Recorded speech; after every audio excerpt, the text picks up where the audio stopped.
Yes, I'm here. I Good to got see you. you all. Can you read Yeah. me? Hi everyone. Hello. DK, you want to start it off? Yeah, I don't have any stats for today. I just got back from an appointment, but welcome everybody. Today is Wednesday, September 6th. It's been a pretty dull market, but there's something coming around. I think that ARK just filed an application for an Ethereum-based ETF. It's pretty much been the only thing we've been talking about lately. But today, happy to have DeFi Made Here and Ape on. Go ahead and give a brief introduction on yourself, and then we'll get into it. Sure. I'm Ape rture, has been in the space since 2017. First as a part-time trader, traded my way a little bit through the 2018 bear market where I didn't really know what I was doing. Developed strategies which definitely helped me in the last bull run. Eventually also learned more about options, and I think that's why I'm invited to this space because my expertise is, I think, DeFi itself, and I think that's where a lot of growth can happen in the option space in DeFi. It's very basic in my opinion, but that gives a lot of opportunity. So gladly explore that with you guys. Hi everyone. I never know what to tell about myself. Like, I think some of you might know me from my Twitter journey. I'm writing some stuff, sometimes criticizing Ponzi on chain. And recently, I've never been like a options trader, let's say. But recently, I found out for myself that options on chain can have a lot of different utilities, especially if you think that Uniswap LPing is option selling and what it can bring, what kind of utilities it can bring to DeFi, such as zero liquidation loans and so on. So I'm now exploring and quite excited about options on chain. Nice. It's good to have you guys on. Ape, are you doing options right now, or are you just getting into it? Because it sounds like DeFi is just getting into options. Yeah, so I think always seeing where I can either buy calls or puts, but I also love to sell volatility. I did quite some on-chain strategies where I had LP positions and actually sold options against them, which is funny.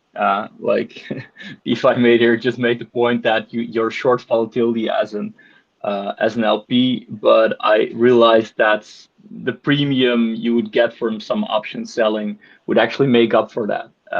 So I've been quite active. I'm less active right now because eventually, if you start selling these options and volatility drops that much, the premium doesn't cover the risk anymore, and especially if you then would judge like volatility would pick up, especially well we've seen a little bit in the last last few weeks after a big range, but I expect it to pick up a little bit more. So I will still sell options, but it's more short dated, and especially around pivot points or when I expect some mean reversion to happen.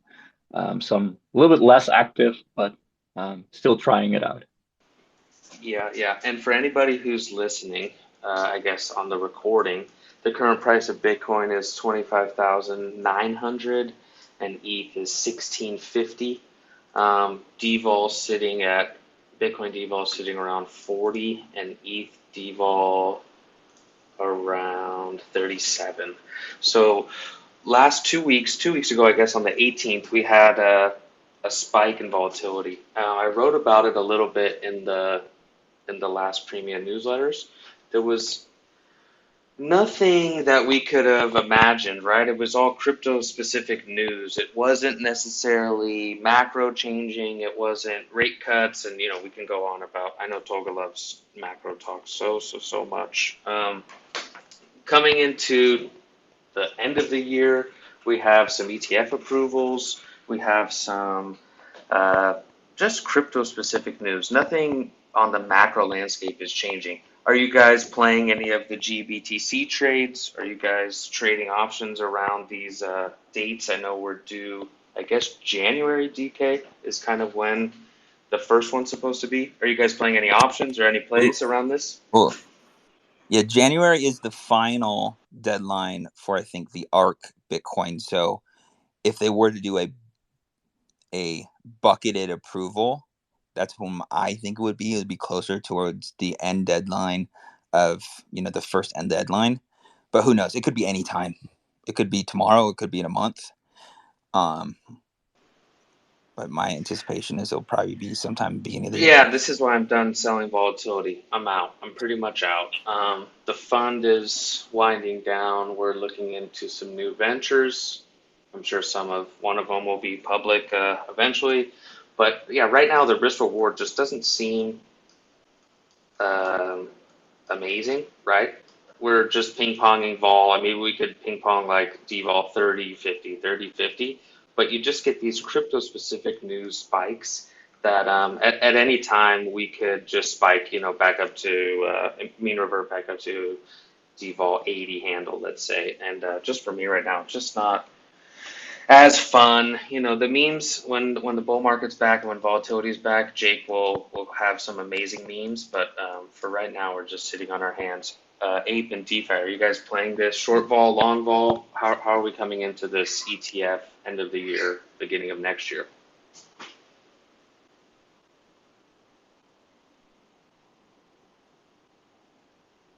Okay, I'll start.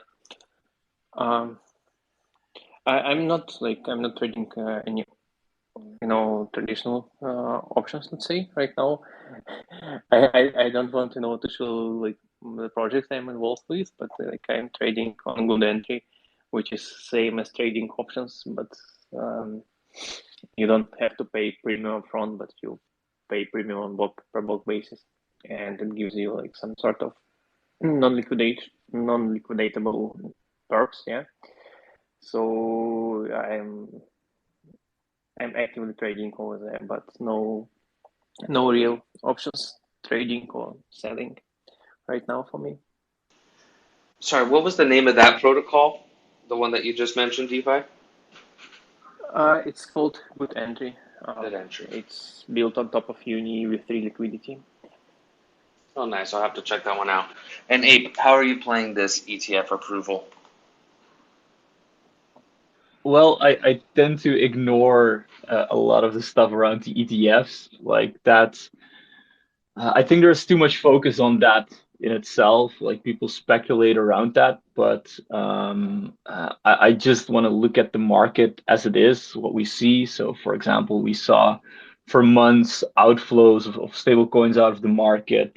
Basically, we saw liquidity getting drained in the market, and the place you then can do could be short volatility, but of course, lower liquidity could suddenly spike up, as you said, that fall. But I think one of my favorites then is just shorting some altcoins, especially versus Bitcoin or Ethereum, like put on some pair trades. Because especially like the dinosaur coins or coins that aren't really relevant at the moment, they just bleed, and it's a slow bleed. So you need to make sure that slow bleed is actually more bleeding than the funding you pay on those perpetuals. But I think they can be nicely yielding trades. And maybe look at coins like Ape, which is not good for my brand that there's a coin called Ape, but that's just a high emission coin, and of course that funding is also high. But as long as you enter at a good moment and can time that a little bit well, the the losses on such a coin are more than the funding you pay. So yeah, I made the joke that Ape versus BTC short is actually the real risk-free rate in DeFi. But yeah, you'll have to see that chart yourself to to check it out. Yeah, so mostly just shorting alts here. Yeah, I mean, if all the news is crypto specific news and we do get the spike, I guess everything kind of, the tide rises, everything rises as well. But yeah, for me, I'm not touching any alts. And we have a new speaker. We have Ace, Hackerman Ace. I know he's a Vaultard like me.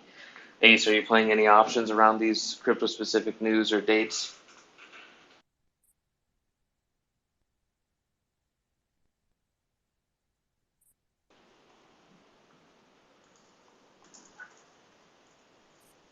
I don't know if it's just me, but I can't hear him at all.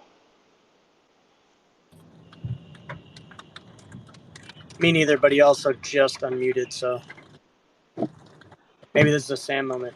Ace? Ace, are you there? No, Ace, leave and jump back in. All right, we'll get him back. Okay, so we'll tailor this talk into a more DeFi specific, less options talk. Oh, he's back. Nope, I got nothing. Nothing. Ape or DeFi? You want to tell me what's new in DeFi? What should Marty be looking at? Where are we headed with DeFi? Is DeFi the future of finance, or are we all just playing in our own crypto sandbox? Well, first, I actually want to pick DeFi, maybe Abe's mind, on how much have you looked at some of these, like the protocols that you said, like the Uniswap LP liquidity, and then the structured product on top of it, which a lot of them are calling options. We got like Panoptic coming soon. We got Smiley. We got whatever the one you were saying. What are your thoughts around those? Where you think it's an innovation in the space? You think it's going to be a money Lego? Do you think it's just like a kind of a cool money game? Yeah. So I think those were the protocols that would first come to mind. Infinity pools, Panoptic. Although Panoptic says they're options and Infinity pools more like futures, but in the it's a little bit the same. You have a convexity, you have a leverage. It's I think quite a new product. It's because it's I don't I agree that it's not totally a future and not totally an option, but it has some of these specifics. So it creates interesting payoff structures that might give us either new yield opportunities, like you can get yield on your LP position by also by providing it there, and people then can speculate on top. Of course, such a model worked really well for GMX in the past. But also creates new kinds of possibilities with leverage and trading on top of that. Or, for example, trying to negate your inverse loss as an LP. But I'm actually more a fan of just adding more yield on top of an LP pool and having that LP pool more composable to make it more useful in the DeFi space than hedging that out, because hedging always has a cost. But if you make it more usable, you're providing more service with the same amount of funds, and you can get more premium for that. So yeah, definitely, I think Panoptic and Infinite Pools are the first ones that come to mind. I also like some new iterations of these binary options markets. I'm trying Dallas Market out, who I think if you're new to options, something like that would be also interesting, because you're not fully, you don't have to understand option order book or all the Greeks, but you're still playing a little bit with volatility, and you can still short volatility and long volatility, or bet on a certain price level getting hit or not on a certain date. So if you have troubles understanding options, that might be a good experiment for you. Yeah, Hero had a really good one that they I should say, really user-friendly kind of binary money game, options game that was just like a simple up-down that had a lot of traction. I think on Solana last season around. Is Hero still around? I really liked some of the Dude, Hero's Hero stuff doing that they had Hero's out doing a ton of last. like I was kind of blind to it because they turned it into more of like an umbrella group where they have tons of products out under Hero now. Whereas in the beginning, it was more of an options based, you could kind of say, platform. Whereas now they're trying to be like a liquidity layer for different protocols building on top of Hero. So I've got a lot of cool games that you can play over there. Can I speak about good entry, or it will be like a little bit odd from my side? Do it. Do it. Okay. Look, see when I Yeah, I'll have to check that one out. And it was Hey, what was the name of that one? Dallas.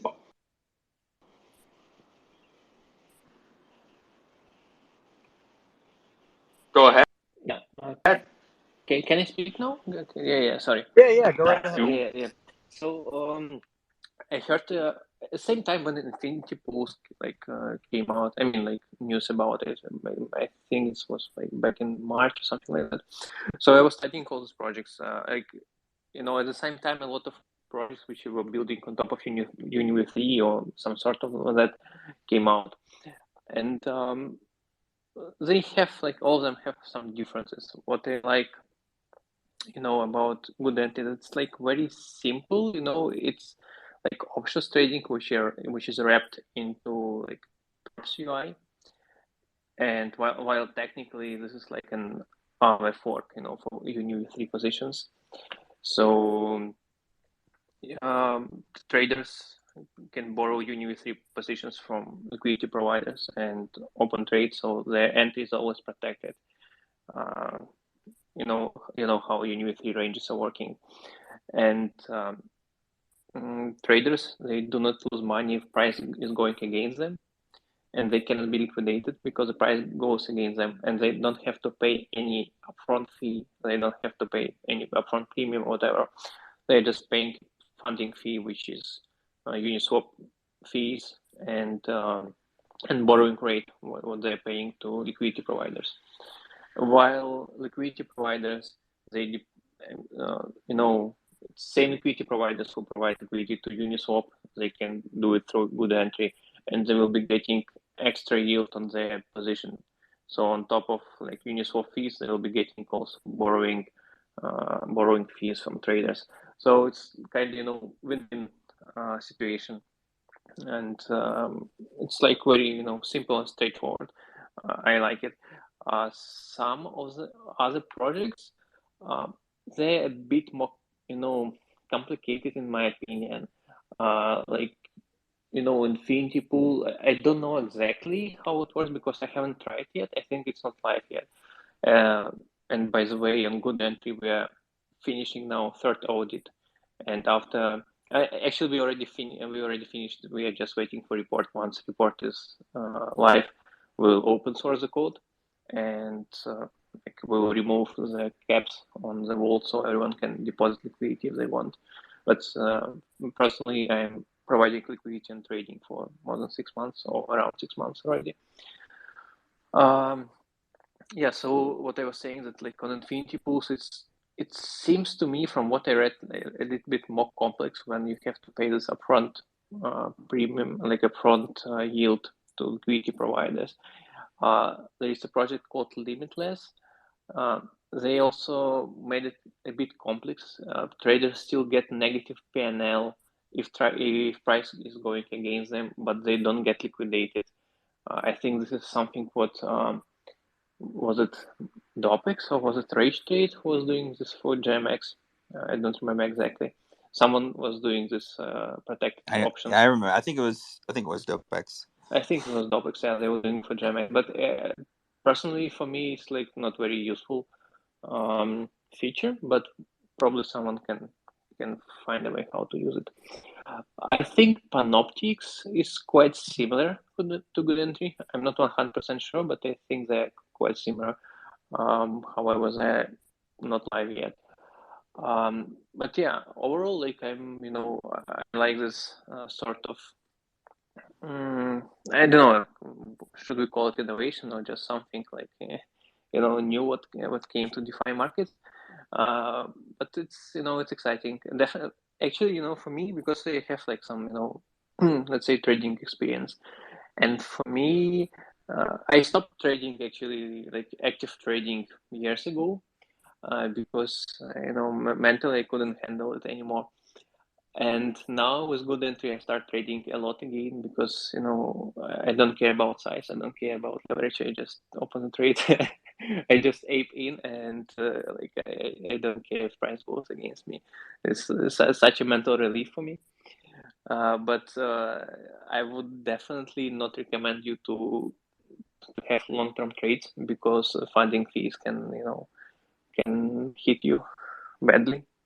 Otherwise, I love it. Hey, Yeah, not Tolga. necessarily. Go ahead. I was gonna ask Tolga what he thinks about these new protocols. That was a loaded question. Tolga is opinionated. He says he's off mute, but I can't hear him. But yeah, he's Can you hear me? Can you hear me? Here. Can you hear me? I'm Yep, we here. Can you guys hear me? Yeah. So tell me about these protocols, Tolga. What do you think? Talk to me nice. So my general opinion is that I like to call like a spade, right? And so I know options is a very traditional product, and the way it works is the way it works. And when people start changing those dynamics and payoff schedules and whatnot, Hello. Hello? Yep. Can you guys hear me? Am I good? Yeah, Ace, I got you too. Yeah. I'm not a huge fan of when people start meddling with functionalities of a product and then sort of rebrand it as a newer version of, say, like an option. Because it's not. It's just a different. I think there was some mention on Panoptics not really being an option or not being a futures contract. I kind of actually see it as a fee swapping product, right? And so this is sort of where the problem comes with DeFi, is where like every protocol is kind of building their own variation of an option, and this creates a massive problem because nothing's really 100% composable with each other. And so we already have this problem of fragmented liquidity. Now everyone has to understand the product set that they're trading across different markets. They are not 100% composable, and so you might try to hedge them in one way or another, but you might not 100% understand one product versus the other, and this can create sort of tail risk issues. So generally, I'm not a fan of this process, mainly because it's not going towards our goal from like a DeFi ecosystem of being able to garner more liquidity and aggregate liquidity and make things more composable, right? Like the money Legos aspect. People aren't building, they're sort of building vertically, like, right? So like someone will build on top of Uniswap v3, but that's not necessarily an option. So it's not composable across, horizontally speaking, across other option protocols. And so it's not a major issue, but it's just, I don't see it as great of a plus for the DeFi ecosystem as others might. So, I mean, with that said, they're part of the Vol Cabal with us, so we got nothing but love for them. But 100%, yeah. Like the innovation I do have concerns over, especially like Uniswap v4 is going to be live in what, 3 months, 2 months. Does that cause an issue for these types of products? I don't know. Well, yeah. Well, for Panoptics, for instance, the one mechanism for that to work is that, so this is one conversation I've had with someone is, concentrated liquidity is essentially what becomes the next step to that. And there are some beliefs that that is essentially a form of creating an order book. And so if these orders become smaller and smaller in concentration and fees don't become the primary objective anymore, it can take away a lot of these structures which depend on those, like range orders, right? Like range order to have a wide range for you to collect a bunch of LP fees. And then that becomes the bread and butter of some of these like building blocks. But if these products essentially get very, very efficient and get to some sort of order book mechanic, the LP fee isn't as the primary revenue source anymore. Maybe it's more about the spread capture, which is, you know, a more traditional order book design, and that can sort of mess with these products that depend on these range orders.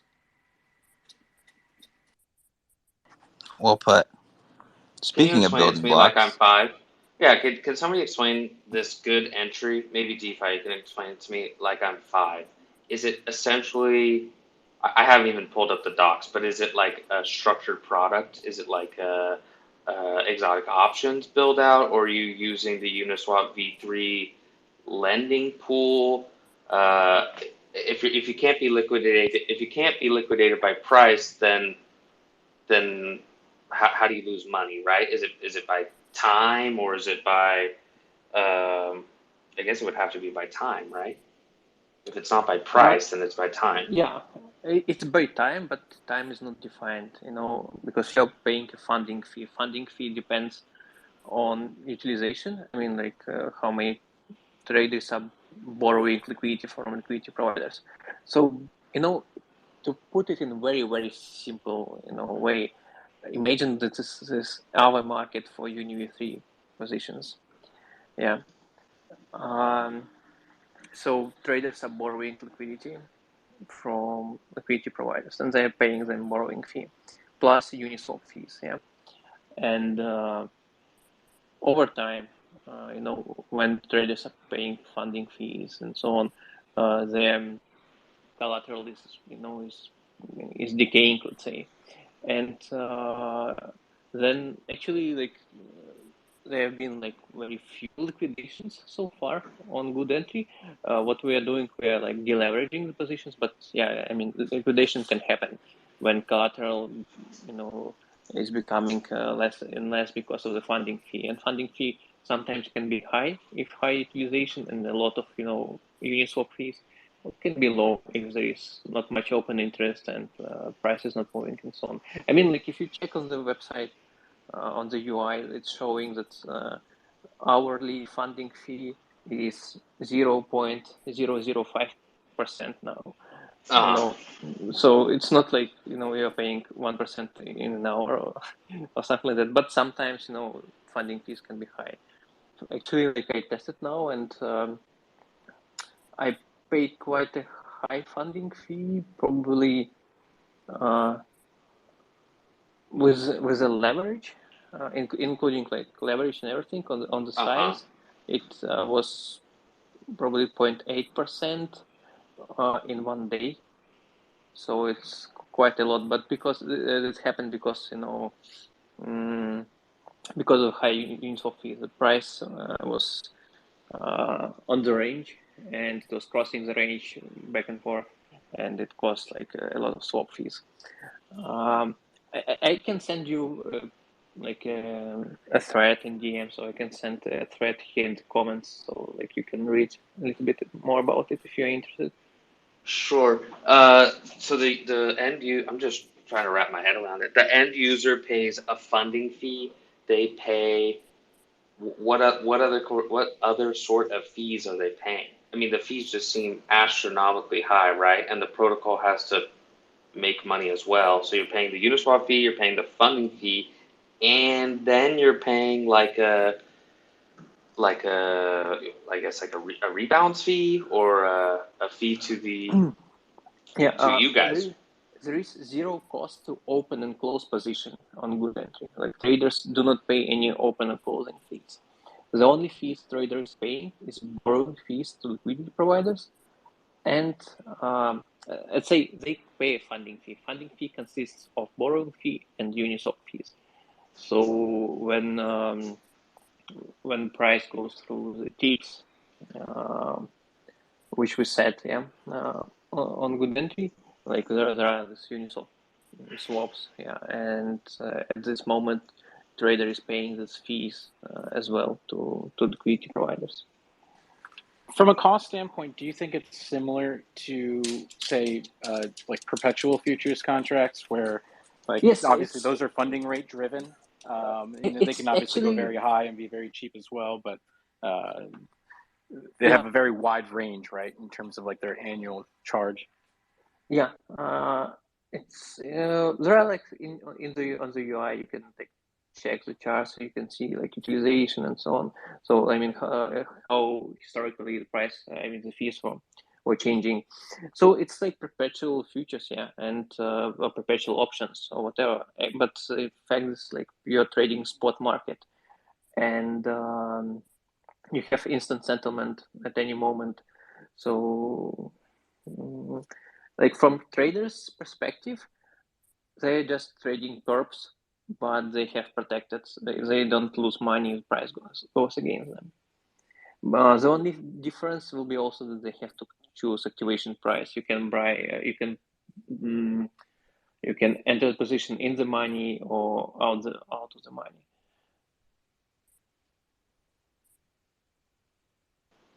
I see. Are you guys live right now? Are you guys in beta, or are we live? It's we are in alpha for the last 5 or something months. We already have 2 audits live, and third one from Code for Arena is already completed. We need to get this report. Like actually, right now they'll be sending us like mitigation report like in few days. So we are waiting for some time already. So we will get our third audit, and we will also drop a new front end together with that, and we'll open source the code, and we will remove the caps from the vault, so everyone can like provide liquidity if they like. I'll do whatever. So we are live, but not so popular as of now. I hope when we are open source, more people will trade there. Yeah, sure. And you're going to need volumes from retail, right? So when the market's dead and market's doing jack shit, volumes are going to be low. When you get these inflows, it's going to be when price is up and activity is high, essentially. Yeah, I expect that at one moment, people will start. I mean, not like some bigger players will start, RBing options like traditional options, so 1DT options, and good entry, because I mean, if the funding fee is low here, so I mean there will be some like sort of arbitrage opportunities. Actually, I've seen already a thread from one guy. He showed like a strategy how he can buy or sell options on Premium or like on Lyra, and then hedge the position on good entry. I didn't like go through this thread too much because I think I will lose money if I will try to do the same, but probably someone can do this. And I sent the comments in the comments thread. You can like it's like very simple thread. I mean like simple explanation how good entry works. And someone told like what will happen when Uniswap v4 will launch. Actually, this is something what I'm also not sure yet. Like how it will work. I mean how bigger players will be using Uniswap v4, and what will be the main source of liquidity on v4, because I expect that probably there will be some sort of RFQ, which will be the primary, way how people are, swapping on Uniswap. I just don't know how it will. Yeah, I mean, my opinion on that is, I think that the move from 3 to 4 will be faster than the move from 2 to 3. At what speed, I don't know. I just know that they're waiting for Denkun before they launch. And I think that Uniswap X is still like 6 months out after that fact. But I could be wrong on these dates. But yeah, that's my only concern is for there's like a lot of groups that have been in development for a year, building on V3, and my personal opinion is that liquidity will move from V3 to V4 at a much faster pace in which that V2 moved to V3. But who knows? I'm just a guy. I'm building on Uniswap Plus already, so don't worry. All right, good. Aperture, I know you were talking about earlier, you've been playing around a little bit in binaries. You said, what'd you say it was? It was Dallas? Is the name of it? Thales, yeah. AKA Thales, DK for Thales. Say less. Say less. Oh. I thought you were saying Dallas Cowboys. I was like, yeah, what the me too. fuck is this guy saying? You can imagine that. But it's the old Greeks, I think, what the branding is. Oh, yeah, the parimutuels. I don't really know what that word means, but I should, but I don't. Say less. Fair enough. It's like pay less shoes, but a little different. Chill. I'm on another space tomorrow. If you guys with like Buffer, which is like a binary platform, and Thales tomorrow. The Blueberries, right? Those guys are cool. I like those guys. They do something a little more degenerate though, right? It's like a 5-minute up or down from here. And you're like, whoa. And then, I don't know, the payout's like 80% or something, 90%, depending if you hold their token or not. But yeah, it's like up or down 5 minutes, right? I loaded up like $100 there and just went full degen one night. And I don't know. On what? Double, trip on the Rollbit? Yeah, basically. Buffer. Rollbit 2.0. And yeah, I don't know. I probably like 2 or 3x, and then I probably lost it all, and then I made it back, and I probably cashed out at $100 or something. Yeah, dude, when's someone gonna bring back those streams? You know, the gambling streams or massive bets on the binaries. Have you seen Peppa Games? Peppa Games Protocol or something like that? Pep's game. Have you seen that? I don't follow any of the. You need to check the user interface. Like it's also I don't know if it's futures or binary, like some sort of that. And the UI is like a casino, you know, where you I just don't know how you call it in English. This machine where you need to put coins and then you pull the trigger and you know, different numbers. So I don't know, some cherries appearing on the screen. Bingo? Someone's got on-chain bingo? No, it's not on-chain bingo. Just check it. Pepper's okay, I will. But check the UI. This is like you know, this is the best. All right, we got to stop talking. We got to stop talking about gambling. Let's move on. All right. So what in terms of like we talked about quite a few DeFi protocols. Obviously, we're in the DeFi protocol space. What other like narratives or technologies or platforms are you guys excited for going into Q4? And maybe no one's not. Maybe some alpha. What is something you're excited for, but that maybe no one's really talking about too much. When Premia RFQ? When Premia? Premia yeah. Well, privacy pool. Well, if you don't ask. Yeah, so yeah, I mean, look, we got some things coming out in the very near short term. We've been doing some demos today even. We got another demo on Friday, so ping the Premia account if you want to be on that demo. However, it could be as soon as permissionless. Who knows? I don't know. We'll do the go no go here pretty soon, but it could be as soon as permissionless. Which you can do a little bit of sleuthing and find out when that may be.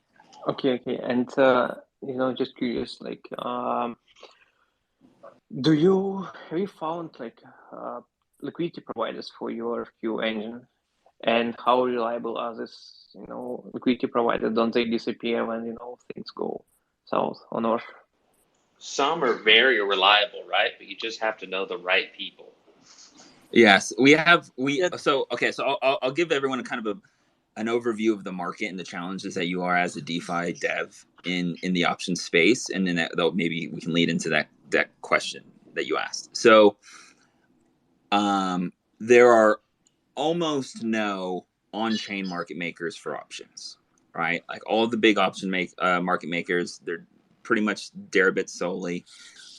They're maybe diving a little bit in the click trading of arb and cross exchange, but in terms of like actually having the infrastructure to programmatically market make on chain and on a centralized exchange like Deribit, there's not a lot that have that infrastructure built in. And then like with the high cost of capital for, you know, some of these market makers and stuff, is that it may not be the best time to be building that right now anyway. So we've found some very reputable, reliable groups in the space. We have one that's kind of already committed, and we're working on some others. However, it's not going to be ready on launch, right? So we think that from that on-chain and centralized cross-market ARB, we will probably have that in, I don't know, 4 to 6 weeks. It's not going to be there right off the get-go, but that's going to add a lot of depth to our order books. Absolutely. We have done some stuff on the, you know, traditional tokenomics emissions, you know, for passive liquidity within our vaults, and we anticipate that a lot will move over from our current V2, and like from a capital efficiency of like our V2, you know, actually puts out a decent amount of volume comparative that, you know, our TVL is relatively smaller than others, and that's because like high turnovers on a lot of our products. But yeah, it's a problem that's been challenged. That's challenging. We have addressed it from multiple different angles. We also, from without naming anything specific, one of the composable factors of our exchange in V3 as comparative to the others is like how in the altcoin space we allow for a lot of functionality that you don't see anywhere else, right? And so us having the 3 different liquidity sources and us being able to use, you know, spin up new permissionless options markets based on just having an oracle allows for a lot of cool things to happen. And right, and so if you look at a traditional market making agreement, they're not really looking for to provide options platform liquidity. They're looking to like market make a token.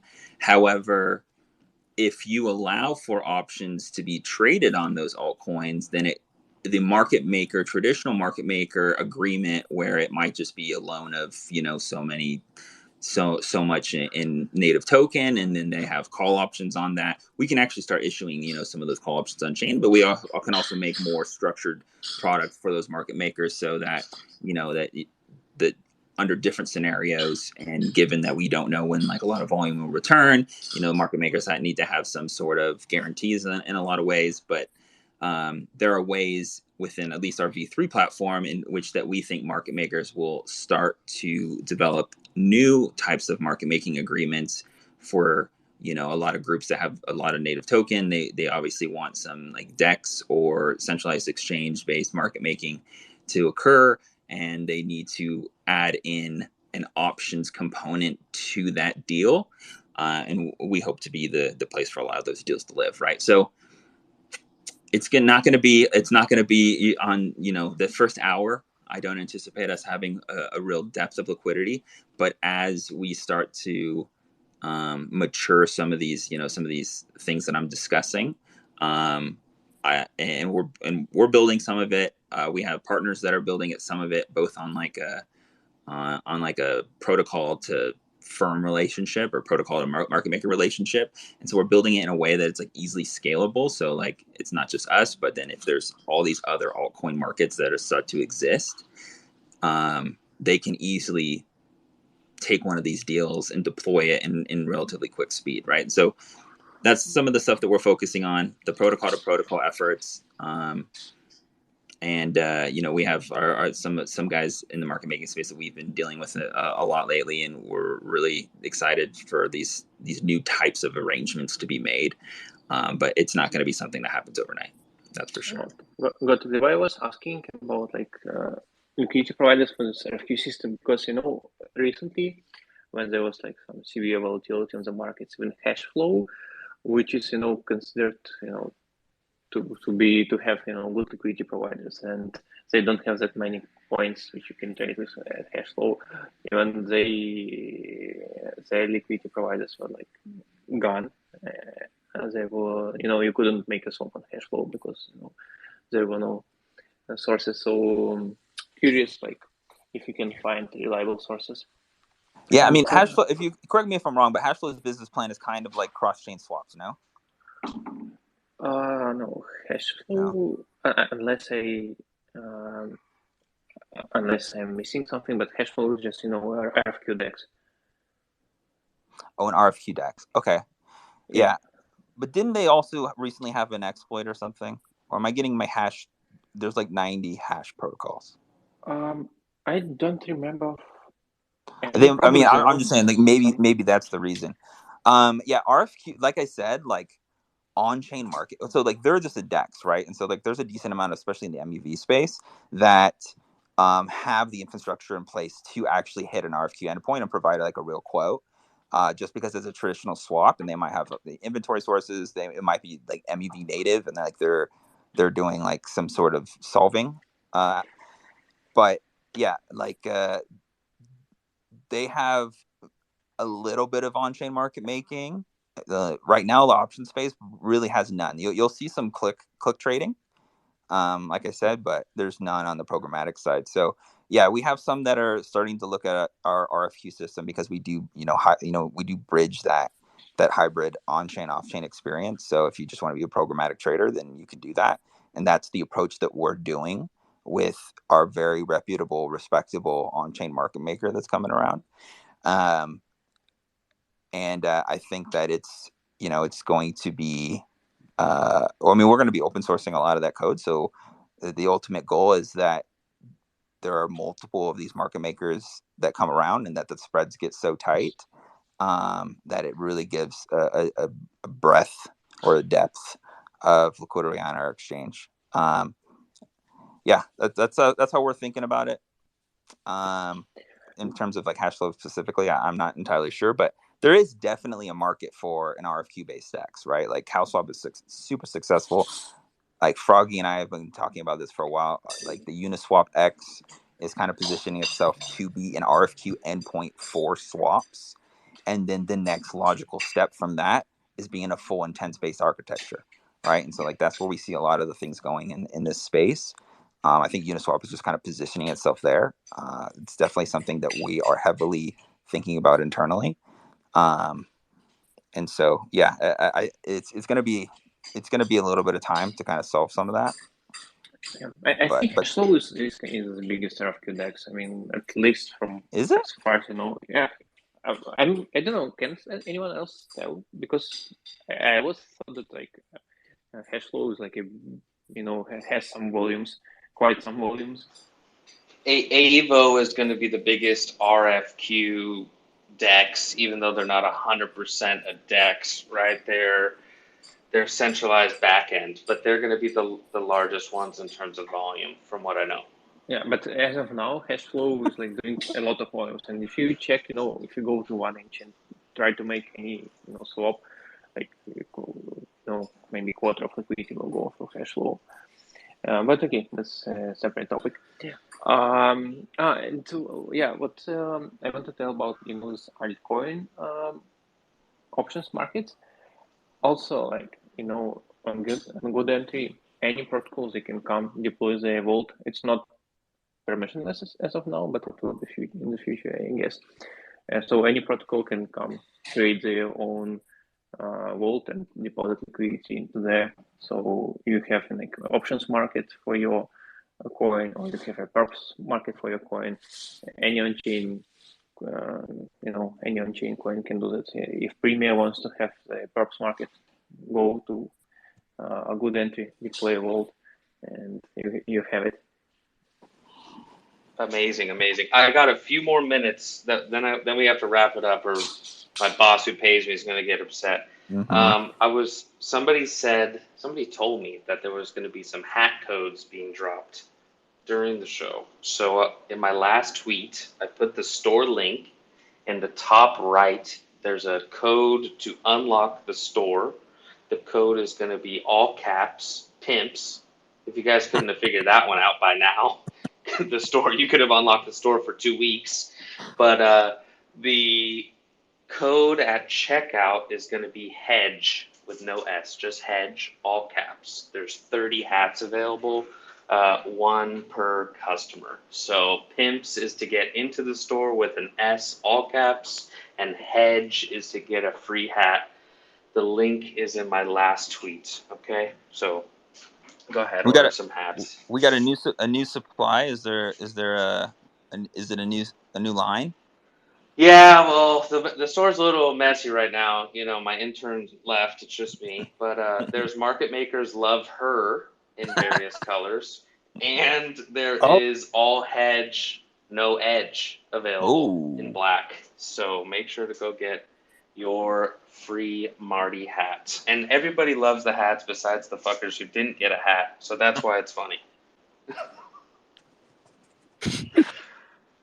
Alrighty, guys. There's something that's not really options related that I'm kind of excited about. Did anyone see the new paper co-authored by Vitalik? There's like a guy from Chainalysis, a couple other guys from University of, what is it? Something with the B. But it seems like a predecessor, a Tornado Cash, called Privacy Pools, I believe. Anyone see that?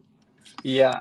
Well, I haven't read it yet, but I definitely will, because they dive into an important problem that either you are fully anonymous and you keep shuffling around these wallets, but eventually on an off or on ramp you couple your identity and you can be like fully tracked. So and in the end, like I think the biggest risk for DeFi users is sometimes like really being tracked, even by like non-government agencies or you know. So there needs to be a balance between like being compliant and also having some privacy. So I like that they have been exploring that much more, and actively been engaging with some of these governments. Like, yeah, we're trying. You know, we know that this is needed to be an acceptable space and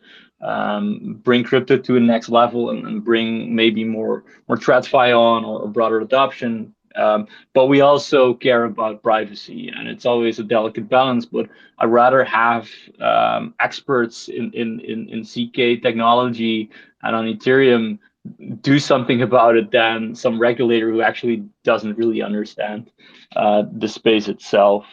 So yeah, what a Chad move. Hopefully we, like this time, we get somebody talking to regulators that doesn't rock the whole space.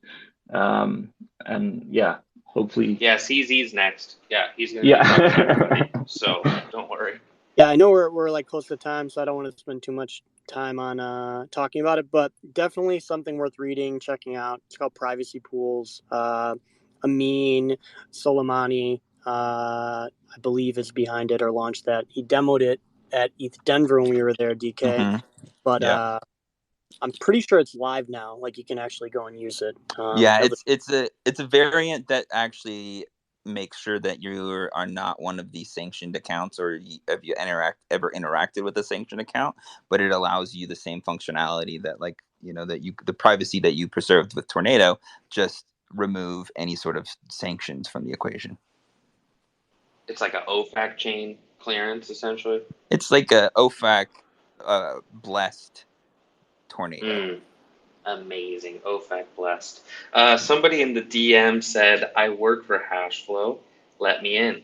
There was an exploit, but all paid back in full. It's an RFQ-based swap right now, but will be a full deck soon. Limit orders are coming soon. Well, I've heard that one before, but I'm glad that all the money was paid back. Do we have anybody who wants to come up for questions the last final minutes? I know DeFi guy wanted to come up, but I don't see him here anymore. Anyone else want a live question? Again, the code is PIMPS to unlock the store, and hedge. I see the orders coming in. I'm getting emails. You see, right when you gave the code, dude, Tony dropped. Dude, he laughed and he was like, "Dude, I need to go get a fucking hat, bro." Yeah, You know? but he's Dude, I'm trying to get Tony on a show, but he's not a very public person in terms of talking. We'll see one day. We're booked out this show until December, so get in line. With that said, though, there is a sister show that Coin and I do daily called Eden. You should follow us there. Garden of Eden. And we've had Marty on. It's a good time. We don't specifically cover vol, but we cover a lot of different things in the crypto space. We cover a lot of DeFi. We cover a lot of I think yesterday we internalized to be the crypto guy, the crypto guy in a group, and I related to I'm the guy at the fantasy football drafts, but I'm everyone looks at me as the crypto guy, which I think is a very interesting, relatable thing that only us really understand. But nonetheless, happy to have you on. If anyone wants to talk shop, we're happy to talk vol there. We're happy to talk DeFi there. Just reach out to Cozy or I. We do that daily. We're starting to do pretty good numbers, so I'm happy. Awesome. Any questions? What's that one called? That one's called Eden. Yeah, Eden Aesthetics is the. If you follow me out, we drop it every morning. We do 11 Eastern every morning. Links in my bio. We do live stream straight on Twitter.